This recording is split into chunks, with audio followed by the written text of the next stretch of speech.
Good morning dear students, I hope आप लोग अच्छे होंगे और अपनी स्टडी प्रॉपर कर पा रहे होंगे।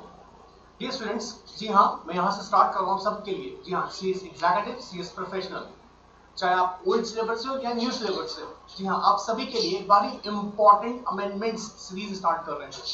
याद रखिएगा, ये सीरीज छोटे छोटे पार्ट्स में बनाई गई है ताकि आप लोग बोर भी ना हो और आपको याद भी हो जाए। ठीक है, सो इस सीरीज में याद रखिएगा बहुत छोटे छोटे अमेंडमेंट्स हैं, मैं उन सबको कवर करूंगा। ऑलराइट, और हम यहाँ एक इम्पॉर्टेंट चीज देखेंगे कि उन रेगुलेशंस का जिनमें अमेंडमेंट्स, छोटे छोटे अमेंडमेंट्स आए, उनका मेजर इम्पैक्ट भी है। हाँ, अमेंडमेंट छोटा है, मतलब याद करने के लिए छोटा है, लेकिन उनका इम्पैक्ट बहुत मेजर है। आइए एक एक अमेंडमेंट को पकड़ते हैं और ध्यान समझते हैं। In reality you know what, हर एक अमेंडमेंट लगभग कुछ नहीं, तो मैं यहाँ स्टार्ट जो कर रहा हूँ आप लोगों के सामने याद रखिएगा, LODR listing of application and disclosure requirement के रेगुलेशन स्टार्ट कर रहा हूँ। तो जो ये रेगुलेशन यहाँ मैं बात करूंगा, रेगुलेशन 40 की बात करूंगा, रेगुलेशन 42 की बात करूंगा, 54 की बात करूंगा, या लेकिन 44 की बात करूंगा, और इन इंपॉर्टेंट रेगुलेशंस में होने वाले छोटे छोटे अमेंडमेंट्स की। आई होप इस सीरीज को बहुत ध्यान से देखिएगा ताकि आपको देखते देखते ये याद भी हो जाए। Alright, so start with the regulation 40। आप सुनिएगा, पहले सुनिए, बहुत ध्यान सुनिएगा। ठीक है, हम लोग बाद में आगे इसको डिस्कस करेंगे और स्टडी भी कर लेंगे। ठीक है, यही याद मैं आपको कराऊंगा। Alright, now listen very carefully. Regulation 40 sub regulation 1, regulation 40 then यानी रेगुलेशन 40 सब रेगुलेशन 1 याद आ रहा है। ट्रांसफर और ट्रांसमिशन और ट्रांसपोजिशन ऑफ सिक्योरिटीज, ये रेगुलेशन क्या कहता है, बहुत ध्यान सुनेगा। ये कहता है कि अगर आपकी कंपनी, सपोज आपने क्या किया, एक लिस्टेड एंटिटी के शेयर्स ले रखे हैं और वो शेयर्स आपके अभी भी फिजिकल फॉर्मेट में ही है। जी हाँ, फिजिकल शेयर्स है आपके पास में, और सपोज अगर उन शेयर्स को आप ट्रांसफर करना चाहते हैं किसी और को, तो आप जानते होंगे ये मैंडेटरी हो चुका है कि वो ट्रांसफर, जी हाँ, जैसे कि लास्ट डेट थी 1 अप्रैल 2019, बहुत अच्छे से याद कर लीजिएगा। 1 April 2019 was the last date कि हाँ, जब तक आप अपने फिजिकल शेयर्स को ट्रांसफर कर सकते थे। बट आफ्टर 1 अप्रैल 2019 ये मैंडेटरी हो गया है कि अगर आपको अपने शेयर्स ट्रांसफर कर रहे हैं तो ये डीमैटेरियलाइज्ड फॉर्म में होने चाहिए। सर हमको पता है, गुड। अब सुनिएगा अगला बात, ये क्या हुआ, इसी के साथ साथ एक प्रॉब्लम और अराइज हो गया। वो ये अराइज हो गया कि सपोज अगर मैं बायबैक में या ओपन ऑफर में या डिलिस्टिंग के टाइम पर अगर मैं पार्टिसिपेट करना चाहता हूँ, जी हाँ, मैं एक शेयर होल्डर हूँ जिसके पास फिजिकल शेयर्स हैं, और वो अगर मैं पार्टिसिपेट करना चाहता हूँ किसमें, बायबैक में, ओपन ऑफर में या फिर डिलिस्टिंग में, तो क्या मैं अभी भी पार्टिसिपेट कर सकता हूँ? जी हाँ, आज कर सकते हैं, मींस इस अमेंडमेंट के इंट्रोड्यूस होने के बाद। बट एक्चुअली 1 अप्रैल 2019 के बाद एक इशू खड़ा हो गया था कि जिन शेयर होल्डर्स के पास में शेयर्स इन फिजिकल फॉर्मेट में है, वो लोग इसमें पार्टिसिपेट नहीं कर पाते थे। इसलिए सेबी ने इस प्रॉब्लम को कंसीडर किया और ये किया कि हाँ ठीक है, अगर आपके पास फिजिकल शेयर्स हैं और आप चाहते हैं कि बायबैक में पार्टिसिपेट करना, या आप चाहते हैं ओपन ऑफर में, या फिर वॉलंटरी या कंपल्सरी डिलिस्टिंग के अंदर एग्जिट अपॉर्चुनिटी लेना चाहते हैं, जी हाँ, तो फिजिकल शेयर सर्टिफिकेट्स वाले शेयर होल्डर्स भी उसमें पार्टिसिपेट कर सकते हैं। आइए फटाफट से इसको स्क्रीन पर समझ लेते हैं। आइए बहुत ध्यान से देखिएगा, क्या इंपॉर्टेंट चीज यहाँ कंसीडर किया गया, देखिएगा बहुत ध्यान से। यहाँ ऑब्जर्व किया गया है, देखिए स्क्रीन पे, और रेगुलेशन 40 की हम बात कर रहे थे। यहाँ पे रेगुलेशन 40 रजिस्ट्रेशन, जी हाँ, regulation number 40, regulation number 40 sub regulation 1 क्या कह रहा है कि you know what, SEBI LODR listing of disclosure requirement regulation 2014 क्या कह रहा है, एक्सेप्ट। अब एग्जाम में क्वेश्चन आए तो याद रखिएगा, ऐसे केस को बहुत ध्यान से ऑब्जर्व कीजिएगा। ट्रांसमिशन या ट्रांसपोजिशन कर रहे हैं, अगर आप ट्रांसमिशन कर रहे हैं, ट्रांसमिशन या फिर ट्रांसपोजिशन कर रहे हैं of securities, transmission and transposition of securities, transmission and transposition of securities, याद कर लीजिएगा। Transmission for example due to that किसी इंसान का डेथ हो गया, उसका शेयर उसका नॉमिनी को जा रहा है, तो याद रखिएगा फिजिकल फॉर्मेट में अगर आपके शेयर्स हैं कोई इशू नहीं है। ऑलराइट, या फिर ट्रांसपोजिशन, जॉइंट शेयर होल्डर्स हैं A and B, now they are supposing that यार A ने B से कहा कि यार मैं चाहता हूं कि B का नाम फर्स्ट हो जाए और A का नाम सेकंड पोजीशन पे आ जाए, तो ऐसे केस में भी याद रखिए, ऐसे केस के अंदर भी ये पॉसिबल है कि आपका शेयर फिजिकल फॉर्मेट में भी है, फिजिकल सर्टिफिकेट्स में भी है, याद रखिएगा, तब भी पॉसिबल है। आपको इसके लिए डीमैट नहीं कराना है। आई एम एक्सट्रीमली सॉरी, आपको मेरी बर्ड्स की साउंड आ रही होगी, आई थिंक मैं उन्हें समझा चुका हूँ, लेकिन बिल्ली बोली जा रही है क्योंकि वो भी पढ़ रही है मेरे से। I am sorry, I am very sorry. So regulation 40 sub regulation 1 जो है वो क्या कह रहा है यहाँ पर कि एक इंपॉर्टेंट बात कह रहा है क्या कि अगर ट्रांसमिशन या ट्रांसमिशन आप जानते हैं बहुत से, आप एग्जाम में समझाएं, फिर भी अगर कोई डाउट है मुझे कमेंट बॉक्स में पूछ लीजिएगा, मैं जल्दी बता दूंगा ट्रांसमिशन क्या है, ट्रांसपोजिशन क्या है। ऑलराइट, तो ऐसा केस को छोड़ दीजिएगा। बट अगर आप ट्रांसफर करना चाहते हैं, लास्ट डेट जो बताई थी 1 अप्रैल 2019, क्या सर मैं लिख दीजिएगा, सर मुझे लिख दीजिएगा। ऑलराइट, देखिएगा मैं बताता हूँ लास्ट डेडलाइन था इसका 1 अप्रैल 2019, मतलब सर इस डेट तक तो ट्रांसफर इन फिजिकल फॉर्मेट में अलाउड था, यहाँ तक तो फिजिकल फॉर्मेट में अलाउड है यहाँ पर इस केस में। लेकिन अब एक क्वेश्चन यहाँ आ जाता है, एक और अमेंडमेंट यही बोल रहा हूँ, ध्यान सुनिएगा।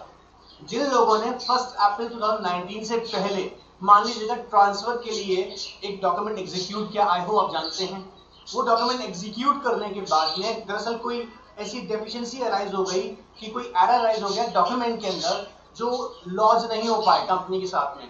अब क्या होगा कि सर उनको भी क्या अभी दिमाग में ही जाना पड़ेगा? नहीं, क्या कहा सेबी ने कंसीडर किया कि 31 मार्च 2021, 31 मार्च 2021, 20 तो आप जानते गायब हो चुका था हमारा, लेकिन 31 मार्च 2021 तक जिन लोगों के शेयर्स 1 अप्रैल 2019 से पहले ट्रांसफर का एप्लीकेशन दिए थे और वो लॉन्च नहीं हो पाया था विद द कंपनी, उन लोगों को रीलॉन्च करने का टाइम दिए 31 मार्च 2021, मतलब उसके बाद भी वो लोग रीलॉन्च कर सकते थे।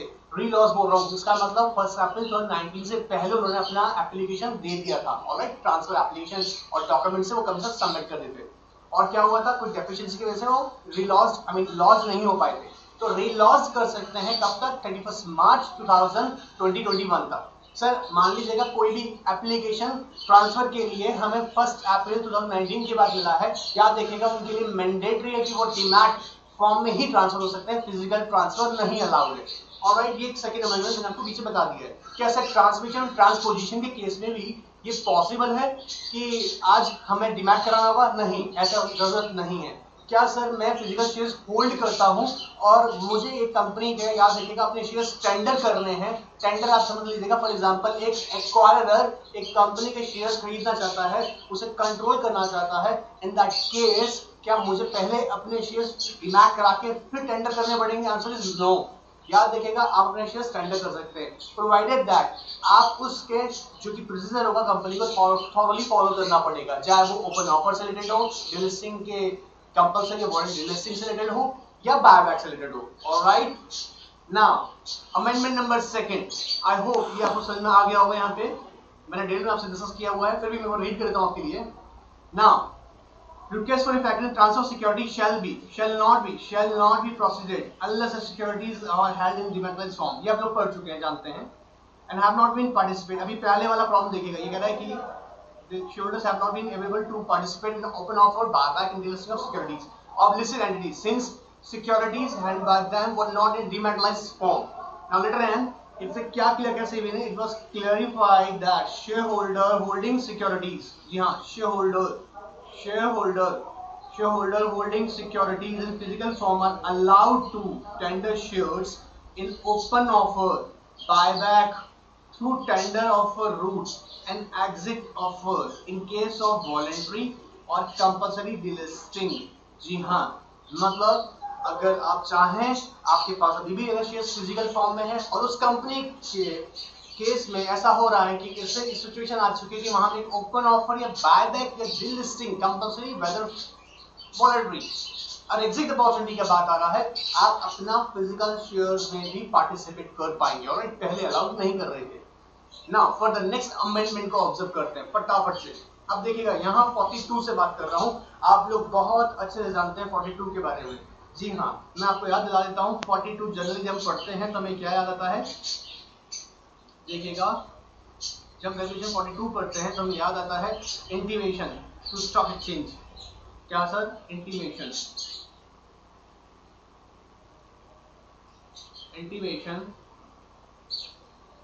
To stock exchange. जी हाँ, जहां कंपनी के शेयर्स लिस्टेड होते हैं उन स्टॉक एक्सचेंजेस को इंटीमेशन देना होता है। ऑलराइट, अब आप ध्यान से समझेगा किस चीज का इंटीमेशन देना होता है? दो बातों के लिए, जो आप बताते हैं अपना रिकॉर्ड डेट, एक तो रिकॉर्ड डेट बताते हैं, या उसे एक और बोलते हैं हम लोग बुक क्लोजर। Book closure. जी हाँ, कब किया जाता है सर ये? जनरली आपको याद होगा 7 working days before, prior 7 working days.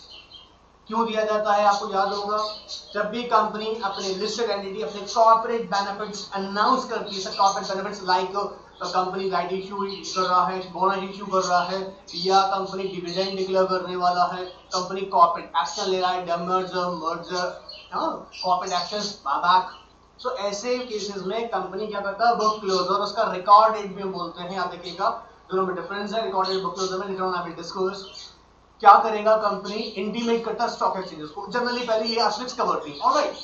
अब क्या इसमें एक अमेंडमेंट डाला गया है, वो बोला है, बहुत बहुत ध्यान सुनना, अगर आपके स्टॉक्स पे, यस ऑफ कोर्स आपकी कंपनी के स्टॉक्स पे डेरिवेटिव्स अवेलेबल है, क्या अगर आपकी कंपनी के स्टॉक पे डेरिवेटिव्स अवेलेबल है और वो स्टॉक्स किसी और एक्सचेंज पर हैं, क्या देखिएगा, अगर आपके कंपनी के स्टॉक पे डेरिवेटिव्स अवेलेबल है, आई होप डेरिवेटिव्स सब जानते हैं, नहीं जानते again I am saying comment box में लिख देगा, I will definitely try to make my best कि एक अच्छा उस पे भी वीडियो बना दे डेरिवेटिव्स पे। तो अगर आपकी कंपनी के स्टॉक्स पे डेरिवेटिव्स अवेलेबल हैं, ठीक है, उन डेरिवेटिव्स पे या आपके स्टॉक जो कि डेरिवेटिव सेलेक्ट करता है वो किसी इंडेक्स से अटैच है, आपका स्टॉक जो है part of index, alright alright, I hope index आपको समझ आ रहा होगा, डेरिवेटिव भी समझ आ गया होगा, ठीक है, और वो किसी और स्टॉक एक्सचेंज पे लिस्टेड है, वो डेरिवेटिव्स किसी और स्टॉक एक्सचेंज पे लिस्टेड है। क्यों? क्योंकि एक्चुअली आपका जो शेयर स्टॉक है ना, उसका कनेक्शन इससे हो गया आपके डेरिवेटिव्स, ऑलराइट। तो कंपनी का कोई भी डेरिवेटिव प्रोडक्ट है और वो डेरिवेटिव प्रोडक्ट जो है उसकी अंडरलाइंग एसेट्स क्या है? आपकी कंपनी का स्टॉक, और वो किसी और एक्सचेंज पे लिस्टेड है। इंपॉर्टेंट अमेंडमेंट यही है कि उस कंपनी यानी उस जगह जहां आपके डेरिवेटिव्स पे स्टॉक अवेलेबल है, याद रखिएगा उसको भी इंटीमेशन देना पड़ेगा, रिकॉर्ड डेट का और बुक क्लोजर का, ऑलराइट। बहुत सिंपल सा है, आइए फटाक से देख लेते हैं, इसे भी समझ लेते हैं हम। देखिएगा यहाँ एक दिया हुआ है डिटेल, रेगुलेशन 40 में बोला कि जनरली क्या होता है, देखिएगा यहाँ पे, listed entity shall intimate to the record date for the events of all to the stock exchanges, alright. Generally मैंने आपको बताया यहाँ पे कौन से इवेंट्स बोल रहा हूँ, जब कंपनी अपने कॉर्पोरेट बेनिफिट्स देती है, या देखिए कॉर्पोरेट बेनिफिट्स अनाउंस करती है या कॉर्पोरेट एक्शंस लेती है। सर कॉर्पोरेट एक्शंस आप सब जानते हो, सर नहीं जानते हैं नहीं जानते हैं, बताए थे ना अभी, राइट इशू है, बोनस इशू है, डिविडेंड डिक्लेरेशन है, या हम बोलेंगे यहाँ पर conversion share conversion to debenture, debenture conversion to shares, ठीक है, या अगर हम बोलेंगे मर्जर, डीमर्जर, अमलगमेशन, बायबैक, ये सारे वो ऐसे इवेंट्स हैं, ऑलराइट।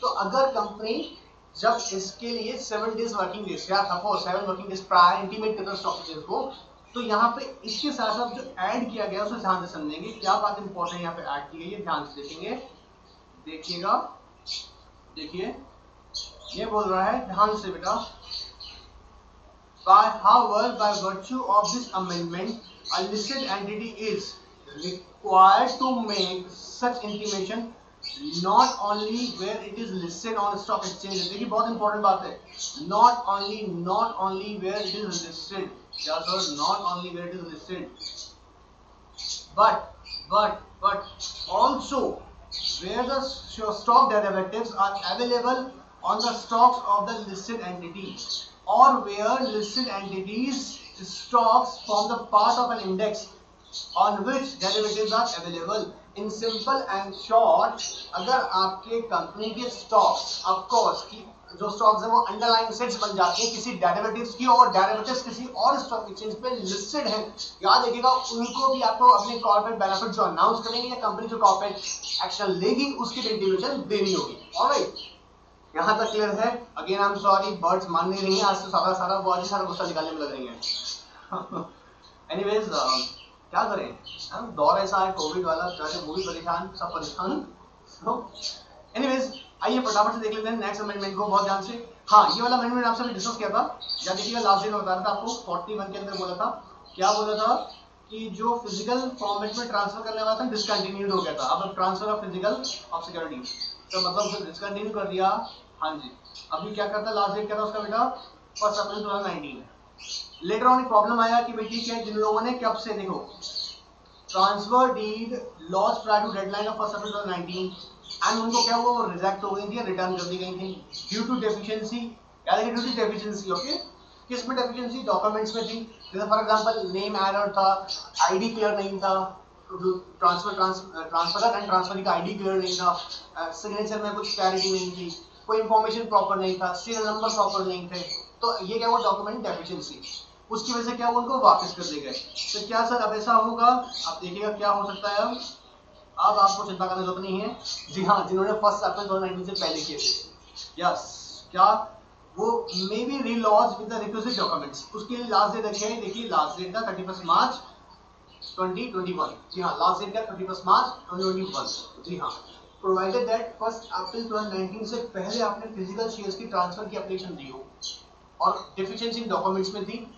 अब अगर वापस करना है अलाउड है, लेकिन 31 मार्च 2021 सर, लेकिन अब तो रेट गया ऑफ कोर्स। सो अब डीमैट फॉर्म में ही होगा। ट्रांसफर करना चाहते हैं आपको डीमैट में कराना पड़ेगा। ऑलराइट, आई होप ये भी क्लियर होगा। Now we are going to discuss amendment number regulation 54। याद होगा आप लोगों को जर्नलिस्ट में क्या होता था 54 में, अगर कंपनी के नॉन कन्वर्टेबल डिबेंचर्स हैं, याद रखिएगा नॉन कन्वर्टेबल डिबेंचर्स का क्या मतलब देखिएगा, यहाँ मैं हाईलाइट करता हूँ, फिर हम लोग इंटरप्रेट करूंगा उसको मैं अच्छे से आपको। नॉन कन्वर्टेबल डिबेंचर सिक्योरिटीज, अगर कंपनी के पास में नॉन कन्वर्टेबल डिबेंचर सिक्योरिटीज हुई है, सर हमको याद है 100% एसेट्स कवर, हाँ वही है, लेकिन यहाँ तो कुछ छोटी छोटी बातें उन्होंने ऐड कर दी हैं अमेंडमेंट्स के तौर पे। इन्होंने कहा ऐसा होगा कि आपने अगर नॉन कन्वर्टेबल डिबेंचर इशू किए हुए हैं तो एसेट्स कवरेज चाहिए, प्रिंसिपल अमाउंट को ऑल टाइम डिस्चार्ज करने के लिए उसके अगेंस्ट आपको एसेट्स चाहिए 100% एसेट्स कवरेज। तो ये 100% जो कवरेज है ये रेगुलेशन 54 ने तो आपको बता ही दिया। आप देखिए ध्यान से, रेगुलेशन 54 ने आपको बता ही दिया, लेकिन इसके साथ साथ क्या इंपॉर्टेंट बात आ गया, उन्होंने ऐड किया, देखिएगा क्या क्या कि 100% आपको क्या बनना पड़ेगा, 100% एसेट्स कवर, 100% एसेट्स कवर कहता है, या फिर as per term of offer, या जो भी आपका परसेंटेज रेफर किया हुआ है टर्म ऑफ ऑफर में, जैसे फॉर एग्जांपल टर्म ऑफर में लिखा होता है 110% आपको ऑल टाइम एसेट्स मेंटेन करना होगा, किसके लिए, against principal amount, against principal amount. तो पहला इन्होंने बोला कि क्या जो कि या तो मेंशन आपको जनरल याद रखना है क्या कि सर कितना मेंटेन करना है, 100%। ऑलराइट, 100% मेंटेन करेंगे सर, कितना 100% एसेट्स कवर, ये रेगुलेशन 54 ने बोला। या उसमें आपके टर्म जो कि ऑफर डॉक्यूमेंट में था, याद रखिएगा उसमें मेंशन होगा, या कोई भी इंफॉर्मेशन मेमोरेंडम या डिबेंचर ट्रस्ट डीड आपने फॉर्म किया होगा उसके अंदर मेंशन होगा। सर क्या ये अनसिक्योर्ड क्या सर अनसिक्योर्ड डिबेंचर्स पे भी इशू होगा, अप्लाई होगा? आंसर इज नो, ये वहां अप्लाई नहीं होगा। ऑफ कोर्स ना चला तो बात है, सिक्योर्ड डिबेंचर्स भी हम लोग एसेट्स कवरेज दे रहे हैं। ऑलराइट, तो इसका मतलब सर, इसका मतलब ये हुआ कि जो ऑफर डॉक्यूमेंट में या कोई भी परसेंटेज जो मेंशन किया होगा इंफॉर्मेशन मेमोरेंडम में या डिबेंचर तस्दीक में जो मेंशन होगा, याद रखिएगा उतना परसेंटेज ऑल टाइम आपको मेंटेन करना होगा to discharge the principal amount. Alright, अब यहाँ क्या इंपॉर्टेंट बात आती है, ध्यान सुनिएगा। यहाँ कहते हैं कि जनरली पहले ये होता था कि क्वार्टरली, हाफरली बेसिस पे, एनुअली बेसिस पे इसके सर्टिफिकेट सबमिट करने पड़ते थे। इस सर्टिफिकेट को इंश्योर करने का काम पहले होता था कि प्रैक्टिसिंग चार्टर्ड अकाउंटेंट या किसी भी प्रैक्टिसिंग कंपनी सेक्रेटरी से इसका सर्टिफिकेट ले सकते थे और सबमिट करना होता। नाउ अब ये इंपॉर्टेंट कर दिया गया है, जी हाँ मैंडेटरी कर दिया गया है कि इस बात को इंश्योर करना होगा कि क्या कंपनी का assets coverage 100% all time maintain है। इसको इंश्योर करने का काम अब स्टैट्यूटरी, कंपनी के स्टैट्यूटरी ऑडिटर को बोल दिया गया है। जी हाँ, कंपनी के स्टैट्यूटरी ऑडिटर को इसका सर्टिफिकेट देना पड़ेगा और इसे हाफ ईयरली बेसिस पे, याद रखिएगा हाफ ईयरली बेसिस पे मैंडेटरी है, सबमिट करना होगा विद द डिबेंचर ट्रस्टी। आइए याद रखिएगा डिबेंचर ट्रस्टी सर में हाफ ईयरली बेसिस पे, सर किससे लेना होगा, कंपनी के स्टैट्यूटरी ऑडिटर से। ऑलराइट, पीसीएस या पीसीए के पास नहीं जाना है। अब आइएगा देखिएगा, यहाँ इंपॉर्टेंट बात समझ लेते हैं फटाफट से दौड़ते हुए आ जाइएगा। देखिए यहां हम बात करते हैं इसका इंटीमेशन के बारे में, जो कि मैं आपको बता दूं थोड़ा सा फटाफट से। यहां पे देखिएगा कह रहा है listed entity shall mandatorily submit a half yearly certificate regarding the maintenance of 100% coverage, 100% assets coverage to debenture trustee. पहला बात इंपॉर्टेंट याद रहेगा आपको, अपने बेसिस पे मैंडेटरी है, आपको सबमिट करना पड़ेगा डिबेंचर ट्रस्टी को क्या कि हाँ कंपनी का एसेट्स कवरेज जो है 100% या 100% एसेट्स हम लोग कवर कर रहे हैं regarding what regarding the secured amount of debentures. Alright, अब देखिएगा यहाँ इंपॉर्टेंट बात ऐड कर लिए क्या, and has to be obtained mandatory है सर, कहां से, कंपनी का स्टैट्यूटरी ऑडिटर से। अब देखिएगा पहले जनरली प्रैक्टिस कैसे होती थी कि आप किसी भी प्रैक्टिसिंग चार्टर्ड अकाउंटेंट से या फिर प्रैक्टिसिंग कंपनी सेक्रेटरी से इसको ले सकते थे, लेकिन अब क्या मैंडेटरी कर दिया, आप देखेंगे ध्यान से क्या मेंशन किया हुआ है, आप देखिएगा ध्यान से, ऑब्टेन, मैंडेटरी ऑब्टेन किससे लेना है, statutory auditor of the company, statutory auditor of the company, statutory auditor of the company. हाँ ऑलराइट, याद हो गया, रेगुलेशन 56 का भी पॉइंट याद होगा। ऑलराइट, देखिए नेक्स्ट अमेंडमेंट पकड़ते हैं फटाफट से, जल्दी जल्दी जल्दी जल्दी, स्पीड से। सर फॉरेंसिक ऑडिट क्या होती है, आप सबने पढ़ रखा होगा, नहीं पढ़ा तो छोटी सी बात बताते हैं। कंपनी के अंदर फ्रॉड, करप्शन, जो कि मेलापाइड प्रैक्टिस हो रही है, कंपनी के फाइनेंशियल्स में छेड़खानी की जा रही है, इसको हमको पकड़ना होगा। इसको पकड़ने वाली ऑडिट को हम बोलते हैं फॉरेंसिक ऑडिट। ठीक है, कभी डिटेल में बता सकता हूँ, लेकिन अभी टाइम की शॉर्टेज है तो मैंने शॉर्टेज आपको बता रहा हूँ, बस एक ब्रीफ दिया है कि जहाँ भी फ्रॉड या करप्शन हो रहेंगे, करप्टिव प्रैक्टिस होगी कंपनी में, उसको डिटेक्ट करने के लिए फॉरेंसिक ऑडिट की जाती है, फॉरेंसिक ऑडिट कंडक्ट किया जाता है। ऑलराइट, अब यहां पर मैंडेटरी कर दिया गया लिस्टेड एंटिटीज के लिए कि अगर कोई भी फॉरेंसिक ऑडिट इनिशिएट की गई है, याद रखिए कंपनी में अगर फॉरेंसिक ऑडिट इनिशिएट की गई है, मैंडेटरी है उसकी डिटेल्स देना किसको, स्टॉक एक्सचेंज को। याद रखिएगा, फटाफट से देखते हैं इसको भी क्या कह रहे हैं, companies will now be required to disclose to the stock exchange about the forensic audit initiated along with the details of the prescribed। जी हाँ, अगर कंपनी में अगर क्या हुआ है, फॉरेंसिक ऑडिट अगर की जा रही है, then in that case what will happen, आपको स्टॉक एक्सचेंजेस को इंटीमेट देना ही होगा about the forensic audit. Alright, कोई डाउट यहाँ तक, आई होप यहाँ तक डाउट क्लियर होंगे आपको। नाउ नेक्स्ट देखते हैं, फटाफट से देखिएगा। अच्छा, ये एक और है कि non compliance with the provision related with continuous disclosures. अगर कहीं पे भी नॉन डिस्क्लोजर, मैं आपको बिल्कुल बताता हूँ, ये एग्जाम के पॉइंट से बहुत इंपॉर्टेंट है, लेकिन आप सुन लीजिएगा। अगर कंटीन्यूअस डिस्क्लोजर्स, क्या सर, कंटीन्यूअस डिस्क्लोजर और रिगार्डिंग व्हाट इंस्ट्रूमेंट्स, आपको तो याद होगा कौन कौन से इंस्ट्रूमेंट्स हैं यहाँ पर हम बात कर रहे हैं इनकी।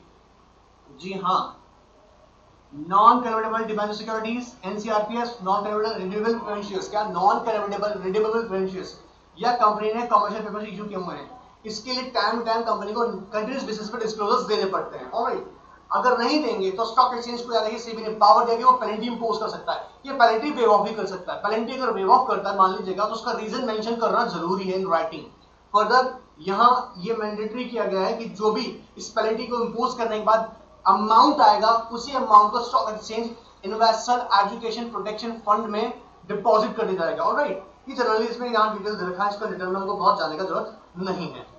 नाउ नेक्स्ट 44, क्या सर, क्वेश्चन नंबर 44। सर 44 क्या है, आपको याद होगा, ई वोटिंग सर्विसेज प्रोवाइड करनी पड़ती है। ई वोटिंग सर्विसेज, हाँ, कंपनी याद रखिएगा, जो कंपनी लिस्टेड एंटिटी है उनको अपने शेयर होल्डर्स को मैंडेटरी है, मैंडेटरी क्या, ई वोटिंग सर्विसेज देना पड़ेगा कि वो लोग अपना वोट इलेक्ट्रॉनिकली कास्ट कर सकें। जी सबको, हाँ जी सबको देना पड़ेगा। अब इसके लिए प्रॉब्लम ये था कि एक्चुअली हमको ई वोटिंग सर्विस प्रोवाइडर्स का नीड था, तो इंडिया में जनरली फेमस, मैं आपको नाम बता दूं कौन ई वोटिंग सर्विस प्रोवाइडर्स हैं। ई वोटिंग सर्विस प्रोवाइडर सर कौन है, आप बहुत से जानते हैं, बहुत ही फेमस है, दोनों नाम सुने होंगे यार, पक्का नाम सुने होंगे, फाइनल में आके तो नाम सुना ही होगा ना, है ना, NSDL,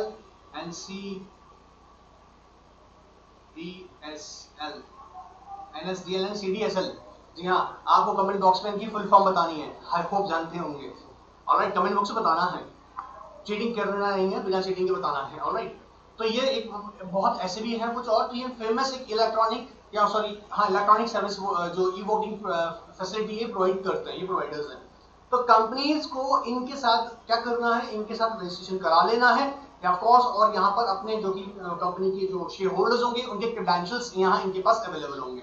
और कंपनी को साथ साथ ये कह दिया गया कि जो जो डीमैट होल्डर्स हैं उनको कंपनी बाय नोटिस इंटीमेट कर दे कि ये जो इलेक्ट्रॉनिक सर्विस प्रोवाइडर हैं, of course E voting service providers हैं, इनके साथ यहाँ अपने कंपनी के या ऑफ कोर्स वो लोग ई वोटिंग के लिए रजिस्टर्ड हो सकते हैं। सर क्या हमें वापस से रजिस्टर्ड होना है? नहीं नहीं नहीं नहीं, क्योंकि डीमैट आपके पास ऑलरेडी है। तो आपके जो क्रेडेंशियल्स होंगे, मतलब आपके शेयर होल्डर है यहाँ और आपकी जो इन्फॉर्मेशन ऑलरेडी डीमैट में अवेलेबल होगी, उसे वापस रजिस्ट्रेशन नहीं कराना है। Simply they will connect with the these electronic voting service provider, वो डायरेक्टली उनके साथ कनेक्ट हो जाएंगे। ऑलराइट, इसमें कोई बहुत बड़ा अमेंडमेंट नहीं है, सिर्फ आप इसकी रिलेवेंसी को समझिएगा, इंपॉर्टेंट क्यों है ये। एक्चुअली प्रॉब्लम ये था, अगर हम ध्यान से देखें सर, जो ये लोग होता है ना शेयर होल्डर लोग, इनका एक प्रॉब्लम था बहुत बड़ा। या देखिएगा, कहता है however it has been observed that the participation by public non-institutional shareholders and retail shareholders is at the negligible level। आप जानते होंगे अच्छे से ना, अभी कौन है non institutional shareholders and retail shareholders, I hope you know very well about it। अब बेचारे इनके पास कुछ नंबर तो शेयर होते हैं, नंबर्स में, परसेंटेज में नहीं, कुछ नंबर्स में शेयर होते हैं। इनकी सुनता कौन है? अच्छा सुनता नहीं है तो लोग सोचता है कि हम लोग वोट करके करेगा भी क्या। लेकिन यहाँ एक इंपॉर्टेंट इन पब्लिक इंटरेस्ट से भी नहीं ये ऑब्जर्व किया कि नहीं, यहाँ एक अमेंडमेंट का जरूरत है। क्या?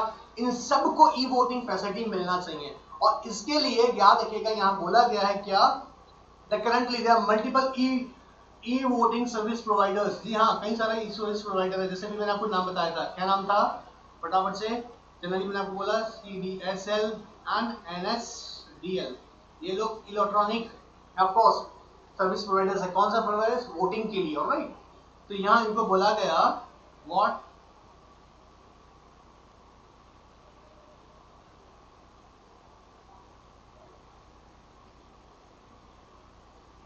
providing e-voting facilities to listed entities in India. This necessitates देखिए देखिए, this necessitates registration on what? Registration on various electronic voting service providers and maintenance of the multiple user IDs and passwords by the shareholders. Of course, they will maintain what? जितना भी इतना सारा share holders होगा उनका user ID and password ये लोग maintain करेगा। कौन? Electronic voting service provider. ये एग्जांपल एनएसडी एंड CDSL। अच्छा सर, और चेक कर लेंगे। अब क्या करना होगा इसके लिए? बोला गया जो डिपॉजिटरीज है, जैसे NSD एंड CDSL, ये भी एक डिपॉजिटरीज है, याद रखिएगा। इन डिपॉजिटरीज को इंटीमेट करना होगा अपने डिपॉजिटरी पार्टिसिपेंट्स को। वही याद रखिएगा, इधर साथ एक बात और इंपॉर्टेंट अनाउंस किया गया, देखिए मैं आपको हाईलाइट कर दूं, डिपॉजिटरी एंड डिपॉजिट पार्टिसिपेंट्स कि अपना वेबसाइट पर डीमैट मटेरियल्स का प्रोवाइड करेगा। ऑलराइट, इसके लिए देखिए एप्लीकेबिलिटी को डिटेल में समझ लेते हैं फटाफट से।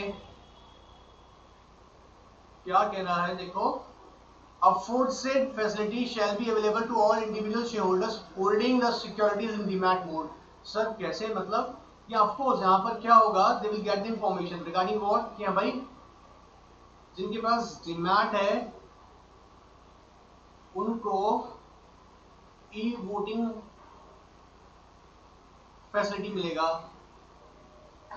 देखो आप देख रहे हो, फिजिकल शेयर्स अगर आपके पास अभी हैं और आप वोट देना चाहते हैं, याद रखिएगा अपना कन्वर्ट करा लीजिएगा, ठीक है, डीमैट करा लीजिएगा। याद रखिएगा ट्रांसमिशन ट्रांसपोजिशन पे कोई जरूरत नहीं है, लेकिन ई वोटिंग चाहिए फैसिलिटी तो ऑफकोर्स डीमैट होना जरूरी है। ठीक है, सेकंड कहता है, अब यहाँ पे देखिएगा, electronic voting service provider may continue to provide facility of e-voting as per existing processes already to all physical shareholders। सबको ही देना है, मतलब सर, मतलब आप ध्यान से समझिएगा, ये इंपॉर्टेंट पॉइंट आ गया, ये इंपॉर्टेंट पॉइंट आ गया। वो क्या कह रहा है? may continue to provide a facility of e-voting as per the existing process to all physical shareholders। क्या मतलब सर? क्या मतलब सर? हाँ, ई-वोटिंग फैसिलिटीज ऑफ कोर्स एक इंपॉर्टेंट बात है। मान लीजिएगा एक लिस्टेड एंटिटी है ऑफ कोर्स, और वो कोई गारंटी दे रहा है beyond it's threshold limit, means ऐसा केस जहां पर लिस्टेड एंटिटी को लोन गारंटी, याद आ रहा है, सिक्योरिटी, LGSI चैप्टर पढ़ाए थे आपको, लोन गारंटी सिक्योरिटी, अगर ऐसा काम दे रहा है और वो बियॉन्ड इट्स लिमिट दे रहा है, बियॉन्ड इट्स लिमिट, आपको याद होगा 100% और 60 वाला मामला याद है, अगर वो दे रहा है तो वहां पर होता था कि ऐसा पास करना होगा, और कहाँ वहां पर क्या बोलता है, अगर लिस्टेड एंटिटी है तब तो और डिफरेंट हो जाएगा। अब ऐसे केसेस में क्या होता है, पार्टिसिपेशन करना है, लेकिन मैं एक शेयर होल्डर हूं, मेरे पास तो शेयर्स फिजिकल फॉर्मेट में है, डोंट वरी, जो अभी भी यहाँ बोला जा रहा है आपको कि आप अपना वोट कास्ट कर सकते हैं इलेक्ट्रॉनिकली। सर फिजिकल शेयर मेरे पास में, हाँ कर सकते हैं। याद रखिएगा, मैं आपको देखिए, कंपनी किसी भी तरीके से आपके वोटिंग राइट को इम्पैक्ट या इम्पेयर नहीं कर सकती है, ऑलराइट। लेकिन याद रखिएगा ये कंपनी का ड्यूटी बन जाता है। आप नेक्स्ट पॉइंट से इस बात को समझ जाएंगे। क्या देखिएगा, depositories and exchanges are advised to bring the circular to the notice of its depository participants and listed companies respectively। साथ के साथ ये भी कह दिया गया है, लेकिन याद रखिएगा ये भी कह दिया गया है कि डिपॉजिटरीज जैसे NSDL एंड CDSL, इन्हें डीपीज को इंटीमेट कर रहा हूं कि भाई आपको क्या करवाना है कि इलेक्ट्रॉनिक वोटिंग सर्विस प्रोवाइडर की जो बात हम कह रहे हैं, electronic e voting facilities are available, इसके लिए आपको डीमैट से कनेक्ट करना होगा, ऑलराइट। सेकंड, एक्सचेंजेस को बोला गया कि आप भी इंटीमेट करें लिस्टेड एंटिटीज को कि फैसिलिटीज आप अपने शेयर होल्डर्स को प्रोवाइड करेंगे। फर्दर ये बात देखिएगा, इसके ऊपर साथ साथ इन्होंने एक ऑब्लिगेशन कास्ट किया है, ध्यान से अगर देखें हम लोग, किसके ऊपर ऑब्लिगेशन कास्ट किया है, all listed entities, all listed companies are advised to notify the above process available to demat account holders for e voting in the notice send to the share holders. Of course जब भी आप अपने शेयर होल्डर्स को meeting conduct कर रहे हैं और उनको नोटिस सेंड कर रहे हैं, उस नोटिस में आपको मेंशन करना होगा, ऐसी आप मतलब कंपनी को मेंशन करना होगा कि जो डीमैट अकाउंट होल्डर्स हैं, ऑफ कोर्स उनको ई वोटिंग फैसिलिटी भी अवेलेबल है, of course e voting facility भी अवेलेबल है। और वो ई वोटिंग फैसिलिटीज अगर सपोज उन्होंने सब्सक्राइब नहीं की हुई है, रजिस्टर्ड नहीं हुआ है, तो वो रजिस्टर्ड हो सकते हैं इलेक्ट्रॉनिक वोटिंग सर्विस प्रोवाइडर सकते हैं, ऑलराइट। आई होप ये छोटे छोटे अमेंडमेंट्स आपको जो आपका चैप्टर है, याद रखिएगा लिस्टिंग ऑब्लिगेशन डिस्क्लोजर रिक्वायरमेंट, इसमें जो मैंने कंसीडर किया आपको याद हो गए होंगे। डियर फ्रेंड्स, ऐसे छोटे छोटे मैं अमेंडमेंट्स आपके लिए कंटिन्यूस लाता हूं, याद रखिएगा, चैनल साथ बने रहिएगा। कोई भी डाउट, कोई भी क्लैरिटी नहीं है, इवन किसी टेक्निकल वोकैब पे आपको इंटरप्रिटेशन क्लियर नहीं है, आप कमेंट बॉक्स में मुझसे पूछ सकते हैं, और बहुत ज्यादा अगर दिक्कत होगा डेफिनेटली मैं उस पर छोटा सा वीडियो फिर बना दूंगा, ऑलराइट। डू वन थिंग, इसे प्रॉपर एक बार रिवाइज कर लीजिएगा, बहुत सिंपल सा है, वीडियो को खींच चेक कर लीजिएगा, ऑलराइट। छोटे छोटे अमेंडमेंट्स हैं, हाईलाइट आपके लिए प्रॉपर यहाँ पे कर दिए गए हैं ताकि आपको कहीं पर भी कोई दिक्कत नहीं आए। देखिए सब कुछ हाईलाइट होकर रेडी है, आपको सिंपली जाके आपको रीड कर लेना है, एक बार ऑब्जर्व कर लेना है, ऑलराइट। एंजॉय कीजिएगा, सेफ रहिएगा, थैंक यू वेरी मच।